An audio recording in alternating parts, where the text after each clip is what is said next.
రాష్ట్రంలో చూసుకున్నట్లయితే రాష్ట్రానికి కొత్తగా 10 చేనేత క్లస్టర్లు, 5 క్లస్టర్లకు తొలి విడత నిధులు విడుదల కూడా కేంద్ర సాయం.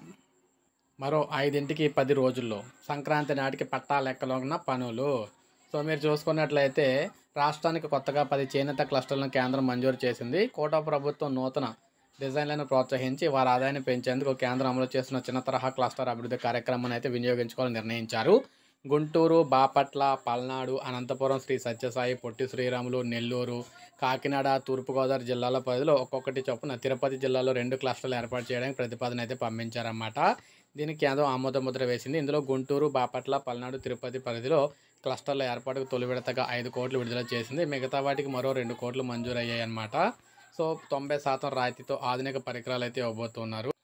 సో ఈ విధంగా మనం చూసుకున్నట్లయితే మొత్తంగా ఎట్టకేలకగా మీరు చూసుకోవచ్చు. గుంటూరులో మంగళగిరిలో 1 అనమాట, బాపట్లలో శ్రీ త్రికోటేశ్వర ప్రాంతంలోను, పల్నాడులోనే చిలకలూరుపేటలోను, తిరుపతిలోని నారాయణవరంలోను, తిరుపతిలో మనకి శ్రీకాళహస్తిలోను, అనంతపురంలోనే చింతల వెంకటరమణ స్వామి అనమాట.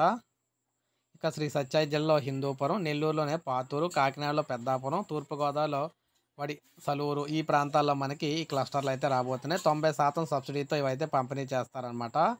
ముఖ్యంగా రాష్ట్రంలో ప్రస్తుతం 3.5 లక్షల మంది చేనేత అనుబంధ రంగాల వారు ఉన్నారు. మొత్తం 32 క్లస్టర్లు ఉన్నాయి. 100 నుంచి 500 వరకు కార్మికులు ప్రతిపాదికగా తీసుకొని క్లస్టర్ అయితే ఏర్పాటు చేస్తారు. ముఖ్యంగా దీంట్లో చూసుకుంటే ఈ నిధులతో క్లస్టర్ పరిధిలోని కార్మికులకు 90% రాయితీతో మోటరైజ్డ్ జకాట్లు, ఫ్రేమ్ మగ్గము, 20/140 జకాటు మిషన్లు, అచ్చు సెట్లు, నూలు చుట్టే యంత్రం లాంటి ఆధునిక పరికరాలను 15,000 నుంచి 70,000 విలువైన ఇస్తారన్నమాట. 10% లబ్ధిదారులు చెల్లించాలి. 100% రాయితీతో వ్యక్తిగత వర్క్ షెడ్లను కూడా నిర్మించిస్తారు. నూతన డిజైన్లు కార్మికులను శిక్షణ ఇచ్చేందుకు అయితే డిజైన్లు అందుబాటులో ఉంచారనమాట. సో ఈ విధంగా మరో కొత్త పథకం అయితే ప్రారంభమైంది. ఇది మనకు అప్డేట్. ఒక లైక్ చేయండి, సబ్స్క్రైబ్ చేసుకోవద్దు, మన ఛానల్ సబ్స్క్రైబ్ చేసుకోండి.